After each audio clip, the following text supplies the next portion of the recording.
Hello everyone, welcome back to Cinema Savvy and welcome back to another review. Today we are going to be looking at Scott Pilgrim Takes Off, the new animated series arriving on Netflix, I want to say yesterday. As of recording, I guess, it's the 18th of November, so it's out now. It's available everywhere in 2 languages as well. I'm going to be talking a little bit about that. First of all, how is everyone doing today? I'm going to be going through a few different things. To start off with, it's going to be spoiler-free, and then I'm going to go a little bit into the spoilers just because, realistically, after episode 1 of this series, everything is in spoiler territory. It's not exactly what I was expecting the Scott Pilgrim series to be, but it's absolutely fascinating, and I want to say straight out of the gate, I loved it. This series is fantastic. I highly recommend everyone to go and watch it, and then possibly come back to the second half of the review when I get round to it. But before we go into that, we've got to go through the socials first. So please, comment your thoughts down below on Scott Pilgrim Takes Off. Please also put down below as well if you've seen it, what your thoughts are on the film as well. I know we had it as one of our films for the weekend a few weeks ago. So please, go and watch the original. Go and read the comics, go and watch this series because all 3 things are very different. So please go and do that. And also go and follow us on all of our social medias. So the Linktree link is down in the description. That's linktree.com/cinemasavvy. And go and follow us on Redbubble as well, where you can pick up some merch from us. So please go and do that. Now, I want to talk very, very, very briefly about Scott Pilgrim vs. the World, the 2010 film directed by Edgar Wright, which is kind of where this story begins. Of course, we had Brian Lee O'Malley, who was the original creator of the comics. He wanted a series that was going to be, commissioned and stuff like that. And, Edgar Wright enjoyed the comics and he wanted it to be a film, and they got an amazing cast. We're talking, Michael Cera, we're talking Mary Elizabeth Winstead, we're talking Aubrey Plaza, Kieran Culkin, Chris Evans, Brie Larson. The list of people goes on and on and on for the people who signed up to the original cast, which is absolutely fantastic. And didn't make much money at the time. I think it's one of Edgar Wright's biggest flops as far as his, career's gone. However, it's gained cult status and it's become, a lot of people's, favorite, not just comic book films, but also just like game kind of films involving video games stuff. I know there's a video game out there as well for Scott Pilgrim, but it's a IP that is very much beloved now by a lot of people. Combining that kind of retro edge. It's very, very popular in Canada where it's set. And also just, the nerdy retro video game kind of, punk, rock, ska. There's so much going on that people can latch onto and people can love. And I absolutely adored the film. Just Edgar Wright always puts out good films, but also I just loved what they were able to do with it with the cast. And I feel like it's probably one of my favorite films to watch on repeat and stuff like that. Not sure whether it make it into my top 10 of all time, but there have been moments where it has been knocking on the door. I really, really love Scott Pilgrim vs. the World. Now, this is very, very different to that. What I thought this was going to be was a straight-up adaptation of the comics, because the comics are slightly different and have various different creative changes made to them from the film. And I'd seen the film first, and then I'd read the comics. So for me, it was, it's kind of in reverse order, if that makes sense. And I was kind of aware of the film, and then I went back and read through the comics and kind of understood the story from that perspective. And there were a few ideas and changes that I preferred in the comics, and few ideas and changes that I preferred in the film. For example, like kind of, especially with the film having 2 endings and one ending definitely being preferred, which wasn't the theatrical ending for a lot of people, especially with the way they took the characters in that film and the connections they had and everything like that.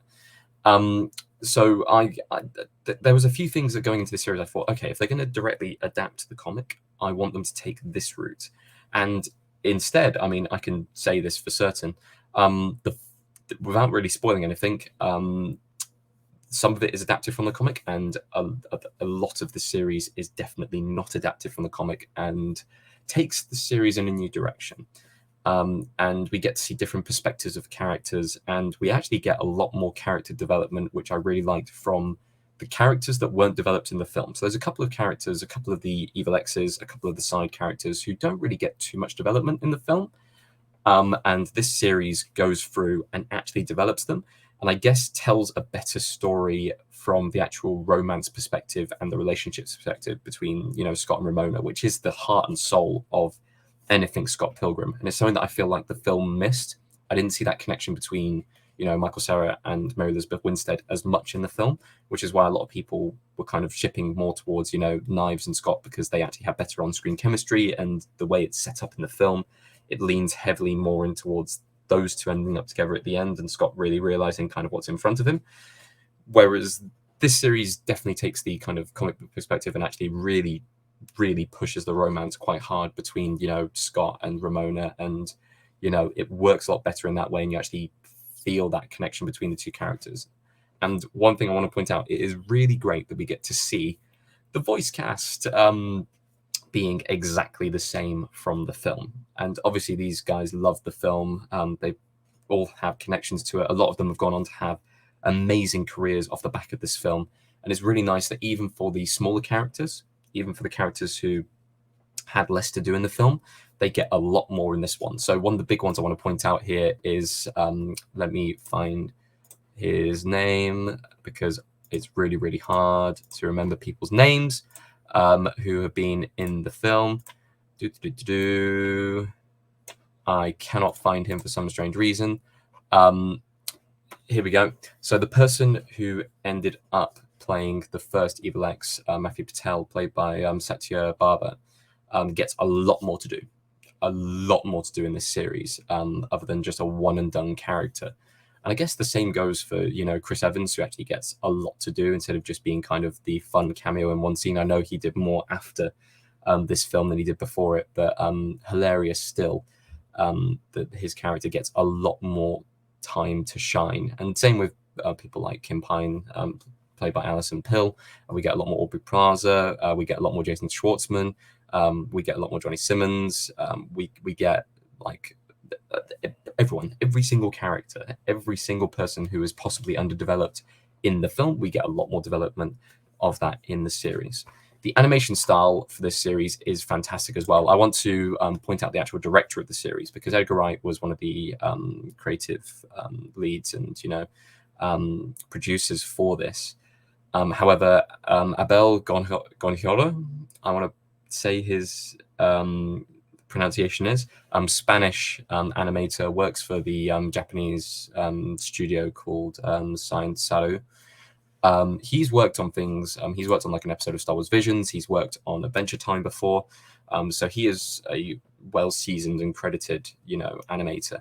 And he worked on this series. He directed the entire series, which I want to say is brilliant. Like his art style and everything captures perfectly from the comics. It feels like you're watching and playing a video game at the same time. That's how good it is. And given kind of the style of humor that Edgar Wright kind of brings to the table, and the fast editing cuts and everything like that would have obviously been in the creative room, on top of the art style and just everything pushing forwards, it is fantastic to see it on screen. And it's exactly how I expected a Scott Pilgrim anime to actually end up being. It almost perfectly adapted in the style that I thought it would be. This production actually is a, like I said, multilingual production. So you can watch the full English version on Netflix. At the same time, there is a full Japanese-only version that is also out at the same time. So you can watch it as like a proper native, anime kind of, styled thing, or you can watch it as kind of the Americanized one. Now, I watched the English Americanized version, and I loved it just purely out of the fact that the original voice cast from the film was back in it. I haven't gone back to see it in the Japanese language version, but I'm assuming that people love it all the same. I haven't seen it, so I can't really judge on that. But it's very, very cool that you have that kind of production where it works both ways, and you're able to see it in kind of and experience it in two different cultures in the same time and have it adapted at the same time, which is really, really, really cool. So Finally, before I go into a spoiler thing and talk about a bit more of the plot of the series, I do want to point out as well that this has a very fun Japanese theme performed by Nekri Talkie, not sure, Bloom, which plays every single time. Very video game-esque, very retro-esque, works very, very well. And it has been stuck in my head. One of those kind of opening credits that you just don't skip kind of things. If I wanted to give, just before I go into quick spoilers, my overall thoughts of the series, go watch it. I absolutely adore it. It's fantastic. It's one of my favorite shows I've seen this year. Really, really good production, really, really fun. It will recapture the magic if you love the film, and it will recapture the magic if you love the comics as well. It's just something that, as far as a kind of IP, it hasn't been explored before, and I'm so glad that they managed to take it in a different direction to anything related to Scott Pilgrim before. And I want to say that they leave it a little bit open. You know, there is more room in this universe to explore further. There is a lovely kind of end point for all of the characters, and it reflects very heavily in this on kind of, you know, how people deal with various different situations, stuff like that. And it's very, very well put together as kind of the main core themes of kind of dealing with different loves. It is brilliant. It does have a definitive endpoint, but it also has that little creak of an open door, and also the fact that people are going to love this. I mean, it's already 100% Rotten Tomatoes. You know, it's doing very well on IMDb as well, which I know aren't the be all and end all, but it seems like from reading a few people's reviews so far, people really do like this. People really, really want to get behind this. So I would highly recommend going and watching it. And, you know, you get loads of different cameos in this as well, from various different voice actors. I'll say this now, from people who have worked on previous Edgar Wright projects, the people who you expect to be in this are in this at various different points. And it's really fun to point them out and go, oh, blah, blah, blah. So anyway, spoiler section now. Turn off if you don't want the spoilers from kind of, I guess, first episode onwards. This series takes a big old left turn. End of episode 1, Scott dies. And that kind of it caught me off guard. I was like, oh, they're taking a very different route with this one. Scott gets turned into coins. He gets punched. He did. He loses the first fight to Matthew Patel. And from that point, the series takes on a very different plot line, which explores the other side of Scott Pilgrim vs. the World. Of course, Scott wants to date Ramona, and therefore he has to defeat the evil exes. But what this series does for at least the first 5 or 6 episodes is explores a lot more about how Ramona dealt with her previous relationships, and how Ramona is kind of mourning the loss of something that didn't even start. And that is not only brutal, but it's fantastic. It explores each individual evil ex, shows that actually they're not really evil, and realistically, Ramona treated them horribly, which is something that I think a lot of people pointed out from the film, at least, that Ramona is not a nice person. She abandoned all of these kind of exes, one after the other, sometimes with very little overlap, and just kind of left. And this entire series is based around the idea of Ramona being tired of running and actually wanting to start something with Scott, but not having the time to. Having those sparks at the start, which we didn't really see in the film.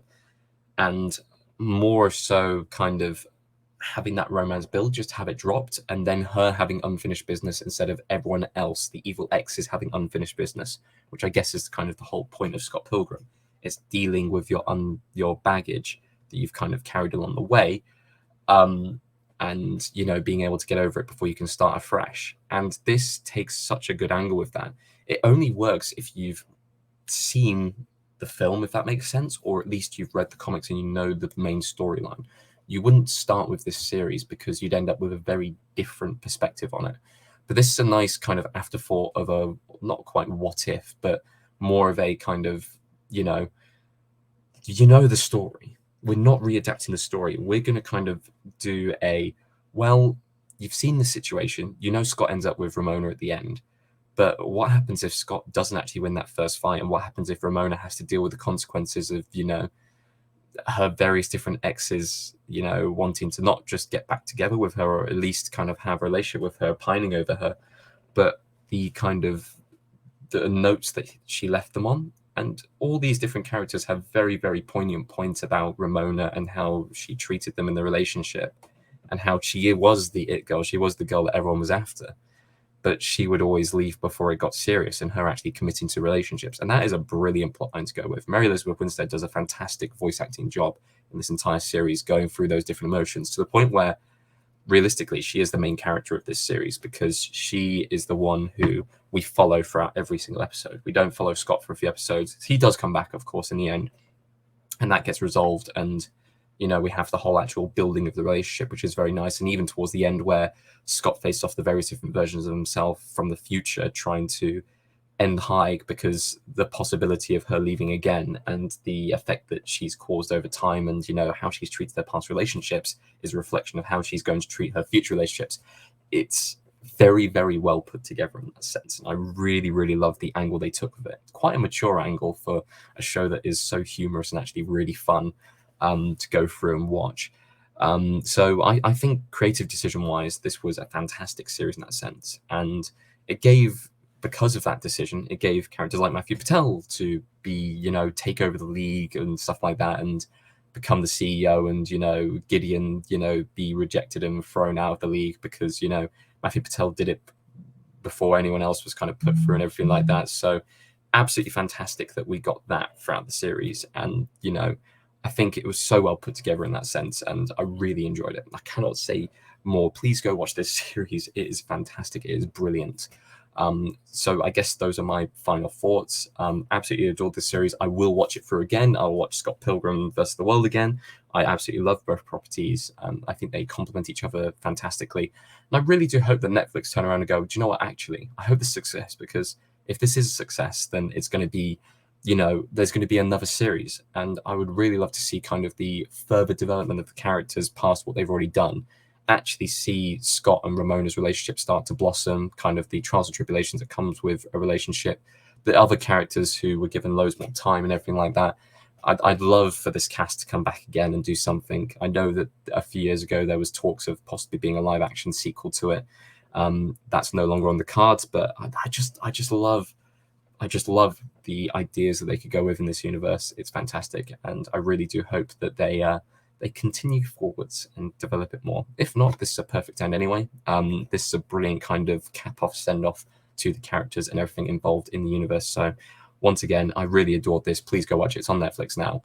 You can watch it in English or Japanese, and it's just brilliant across the board. Anyway, please comment your thoughts down below. I want to see what other people's opinions are on Scott Pilgrim Takes Off, or Scott Pilgrim vs. the World, as I've talked about that quite a lot today as well. If you've read the comics, if you've played the video game, which I haven't, which I'm definitely going to have to put down on my list to complete the entire, everything Scott Pilgrim related. Please go and follow us in the description. So that should be our Linktree link, which takes you to all the different socials. We're on Instagram, we're on Letterboxd, we're on Facebook, we're on X or Twitter, whatever you call it. So please go and follow us down there.